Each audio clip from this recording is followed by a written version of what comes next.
The room was silent. Not the kind of silence you get when people are bored. The kind that happens when everyone realizes something important has just been said. It was a closed-door press event in Los Angeles. No live stream. No grand spectacle. Just select journalists, studio executives, and a cast member who wasn't supposed to say that much. But then he leaned forward, smiled, and said, "This isn't just another Avengers movie. It's bigger than Stranger Things. And Dr. Doom? He's not coming, he's rising." For 3 seconds no one moved. And in Hollywood, 3 seconds of silence can change everything. But what did he mean? And why did that statement send shockwaves through both Marvel and Netflix fandoms overnight? Because what's happening behind the scenes of Avengers, Doomsday, might be the biggest gamble Marvel has ever made. For over a decade, the Marvel Cinematic Universe dominated global storytelling. Then something shifted. Audience fatigue. Mixed reviews. Box office inconsistency. Meanwhile, Stranger Things became a cultural earthquake. It wasn't just a show. It was a phenomenon. Halloween costumes. TikTok edits. Chart-topping songs resurrected from the 80s. Global obsession. And now, an unnamed star from the upcoming Avengers. Doomsday claims Marvel's next chapter will eclipse that cultural dominance. That's not a casual statement. That's war-level confidence. But here's the twist. The bold claim isn't just about scale. It's about a villain, a man in armor, a ruler, a genius, a tyrant, Dr. Doom. And if Marvel handles him correctly, this could be the beginning of something darker than anything the MCU has attempted before. Let's rewind. For years, fans begged Marvel to introduce Dr. Doom properly. They'd seen him mishandled in previous adaptations. They'd watched other villains rise to cinematic greatness, especially Thanos. Thanos wasn't just powerful. He was layered, philosophical, terrifyingly calm. And his slow build across multiple films led to the cultural explosion that was Avengers Endgame. After Endgame, the bar wasn't just high, it was nearly unreachable. So when Marvel quietly began restructuring its future slate, industry insiders whispered one name, Victor Von Doom. But here's what most fans don't realize. Dr. Doom isn't just a villain. He's a scientist, a sorcerer, a monarch, a man driven by ego and insecurity, a character who believes he is humanity's only hope. And that complexity, that's what makes this claim, bigger than Stranger Things, so fascinating. Because Stranger Things thrives on nostalgia, friendship, emotional bonds, supernatural horror. But Doom represents political power, technological dominance, psychological control, moral ambiguity. This isn't small-town horror. This is global domination. And according to that star, the scale reflects it. But what changed behind the scenes to give Marvel this level of confidence? Here's where things get interesting. In early development meetings for Avengers, Doomsday studio executives reportedly faced a brutal question. Are we still leading culture or reacting to it? Because while Marvel experimented with multiverse chaos, Stranger Things was crafting a focused, emotionally grounded narrative. So Marvel pivoted. No more scattered arcs. No more disconnected villains. They needed a singular presence. And that presence would not arrive quietly. He would ascend. The phrase used internally, Doom doesn't appear. Doom conquers. That changes everything. Because unlike Thanos, who came from space, Doom emerges from Earth, from politics, from human ambition, from technological obsession. He is closer, more realistic, more disturbing. And that's why the comparison to Stranger Things matters. Stranger Things feels like fantasy. Doom feels possible. Now imagine this. A global broadcast. World leaders watching. A masked monarch declaring sovereignty. No alien invasion. No portal in the sky. Just strategy, power, and inevitability. Would that feel bigger? What would you do if a man with absolute confidence and unmatched intellect declared himself humanity's savior? The real shock isn't the scale. It's the tone. Sources suggest Avengers. Doomsday may not feel like a traditional Avengers film. Less quips. More tension. Less chaos. More inevitability. Because Doom isn't trying to wipe out half the universe. He's trying to fix it. And that ideological conflict? That's dangerous.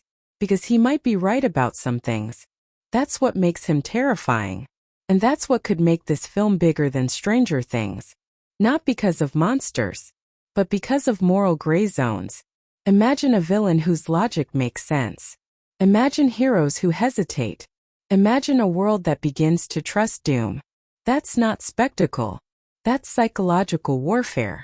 And this star teasing his rise? He didn't smile like someone hyping explosions. He smiled like someone who knew the ending would divide audiences.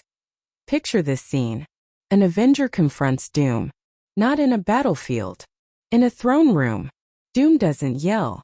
He doesn't rage. He explains. He lists global crises. War statistics. Climate disasters. Economic collapse. Then he says, I ended them. Silence. Because what if he did? What if crime dropped? What if borders stabilized? What if technology advanced under his rule? The emotional peak isn't destruction. It's doubt. And doubt is far more powerful than fear. That's the kind of storytelling that challenges something like Stranger Things, because it doesn't rely on nostalgia. It forces introspection. The climax won't just be a fight. It will be a choice. Heroes versus order. Freedom versus control. Chaos versus enforced peace. And the most shocking possibility, the world might not want Doom gone. No one saw that coming. Because the greatest villain isn't the one who destroys. It's the one who convinces you he's necessary if executed correctly. Avengers. Doomsday won't just introduce a villain. It will reshape the MCU's moral compass. It will force heroes into uncomfortable positions. And it could usher in a darker cinematic era. One where villains aren't monsters. They're rulers. The reason this comparison to Stranger Things matters isn't about ego. It's about cultural impact. Stranger Things defined a generation of streaming storytelling. Marvel once defined blockbuster cinema. Now, they're fighting to reclaim narrative dominance. And Doom is their weapon. That star didn't shout. He didn't overhype. He just said, it's bigger. And if he's right, we're not just getting another Avengers movie. We're witnessing the rise of the MCU's most intelligent villain. Not a snap. Not a monster. But a king. And when kings rise, empires tremble. But the real question is this. If Doom truly saves the world, would you still call him the villain? Because what happens next could change the MCU forever. Perfect. Now we go deeper. Not just into the movie, but into the machine behind it. Because what's happening with Avengers? Doomsday isn't just storytelling. It's strategy. And strategy is where legends are built or destroyed. The moment Marvel realized it had a problem, 2 years ago, inside a quiet Burbank conference room, executives at Marvel Studios were staring at a whiteboard filled with release dates. Some projects were underperforming. Others were critically divided. The energy felt uncertain. And uncertainty is something Marvel was never known for. After the cultural earthquake of Avengers, Endgame expectations became impossible. Endgame wasn't just a movie. It was an event. A goodbye. A climax to a decade of narrative build. But what comes after a climax? That was the real question. Meanwhile, across the streaming battlefield, Netflix had something Marvel didn't at the time. Focus. Stranger Things had a clear villain arc. A contained mythology. Emotional anchors. And one word that kept appearing in fan discussions. Cohesion. Marvel had scale. Stranger Things had emotional unity. And somewhere in those internal meetings someone reportedly said, we need a singular force again. Not a concept. Not a multiverse anomaly. A person.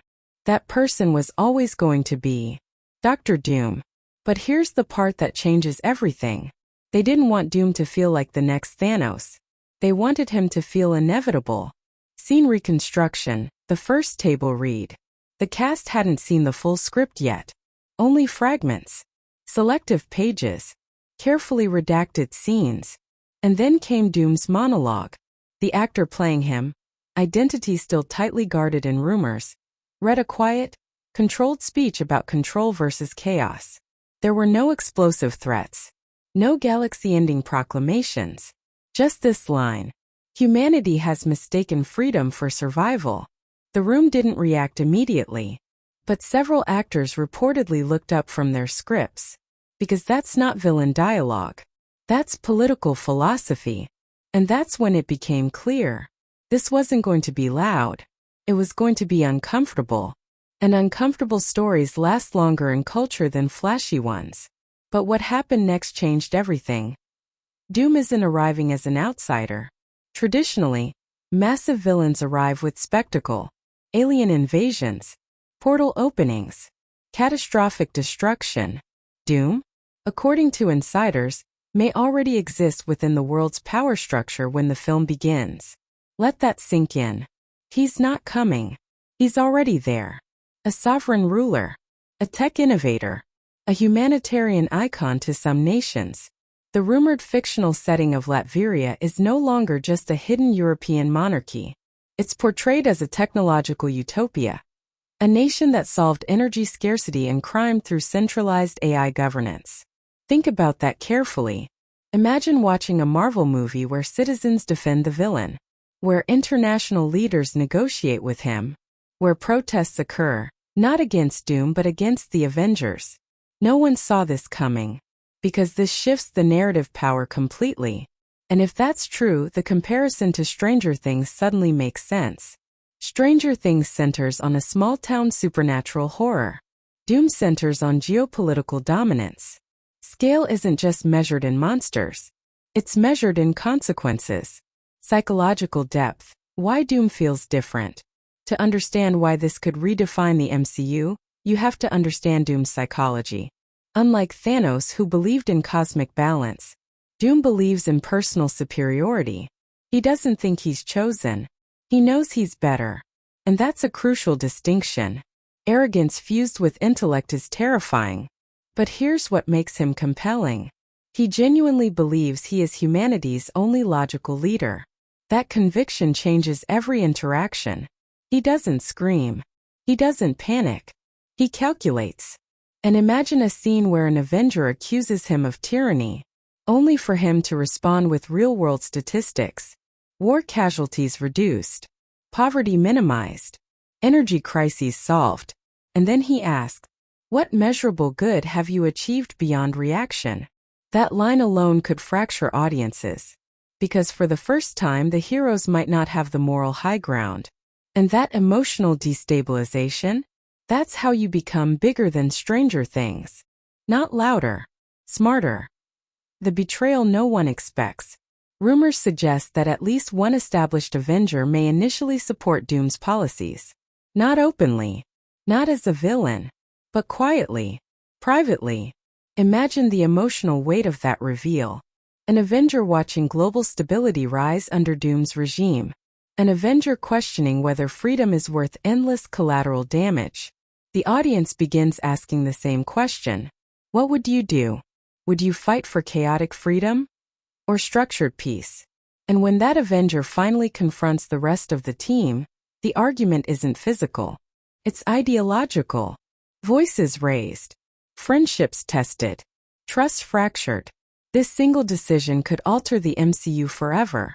Because if heroes divide internally, Doom doesn't need to win by force. He wins by patience. Picture this cinematic moment. Global broadcast. Doom addressing the planet. Not as a conqueror. As a reformer. Behind him, holographic projections display reduced crime statistics, stabilized economies, restored infrastructure. He says, I did not seize power. Power gravitated toward competence. Silence across the globe. Some cheer. Some fear. But many hesitate. And hesitation is victory. The Avengers attempt intervention. But the world doesn't support them unanimously. For the first time in MCU history, the heroes fight without guaranteed moral approval. And that's heavier than any CGI explosion. A new era of power. If Avengers, Doomsday truly commits to this tone, the aftermath won't reset the world. It will fracture it. Some nations remain loyal to Doom's ideology.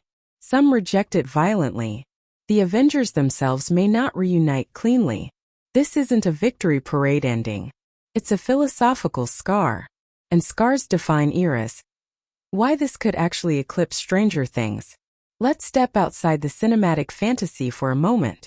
Stranger Things succeeded because it captured emotional nostalgia and childhood trauma through horror. But its scope, while massive culturally, remains intimate narratively. Avengers, Doomsday, if executed as described, expands into global political drama layered over superhero mythology. It's not just about defeating evil. It's about defining leadership. And in today's world, that theme hits differently. That's not spectacle. That's relevance. Back at that press event, when the star made his claim, he didn't mention explosions. He didn't mention scale. He mentioned ambition. And then he said something else that few people caught. This isn't the rise of a villain. It's the rise of an idea. Ideas are harder to defeat than armies. And if Marvel truly understands that, then Dr. Doom won't just challenge the Avengers. Good. Now we stop analyzing. Now we enter the movie. Not rumors. Not strategy. Cinema. What you're about to experience isn't just speculation. It's a fully imagined cinematic reconstruction of how Avengers, Doomsday could open.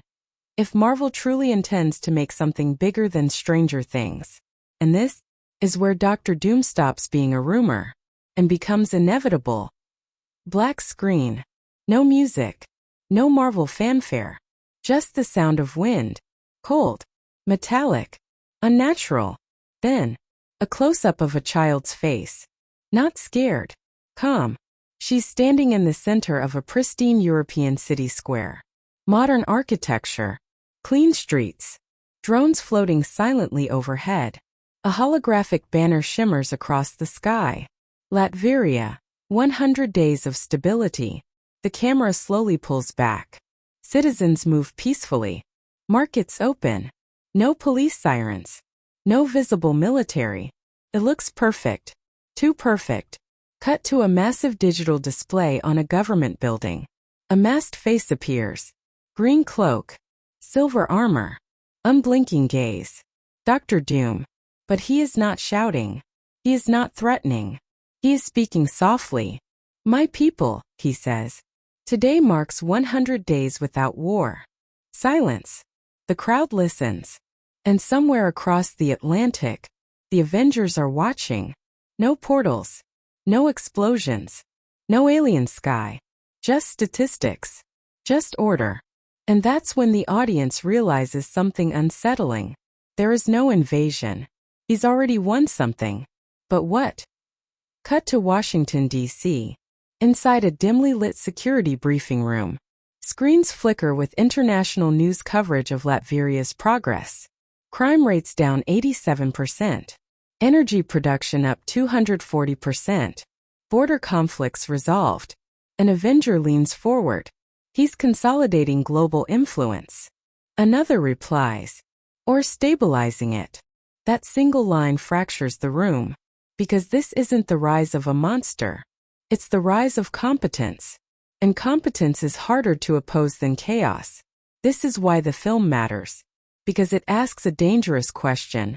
If a dictator solves global problems, do you still remove him? What would you do? Flashback. Years earlier. Victor Von Doom as a student, brilliant, isolated, obsessed with proving superiority. He wasn't just smart. He was humiliated once. Publicly. A failed experiment. Scarred physically. But more importantly, scarred emotionally. Humiliation forged ambition. Ambition hardened into obsession. Unlike Thanos, who believed in balance, Doom believes in inevitability. He doesn't want destruction. He wants validation. Every policy he enacts isn't just reform. It's proof. Proof that he was right all along. And that emotional core makes him terrifying. Because beneath the armor is a man who cannot tolerate being wrong. Montage. Stock markets stabilize under Latvian trade deals.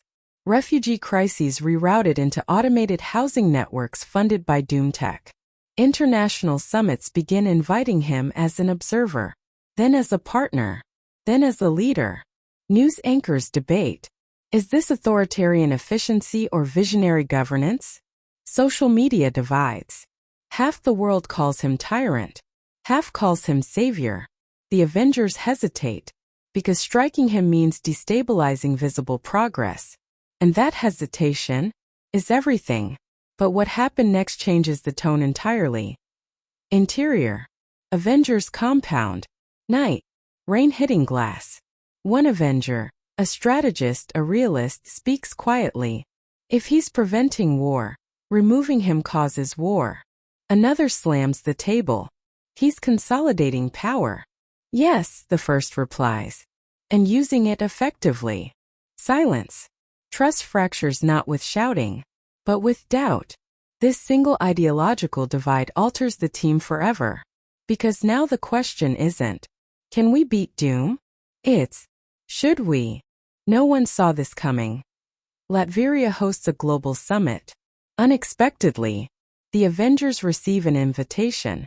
Not as enemies, as guests. Inside a throne chamber that looks more like a high-tech command center, Doom greets them. No guards. No hostility. Just calm authority. You fight threats, he says. I eliminate conditions that create them. He projects data across the room. Conflict zones neutralized. Black market weapons dissolved through AI tracking. He looks at them. You react to disaster. I prevent it. Then comes the twist. I am offering partnership. The room freezes. Imagine that. The villain offering collaboration. Not domination. Not surrender. Collaboration. Would you accept? Private conversation. One Avenger confronts him alone. Why do this? Doom slowly removes his mask. The scars are visible, but his eyes are calm. Because when I was young, he says quietly, the world laughed at my solutions. He pauses. And then it burned. That vulnerability isn't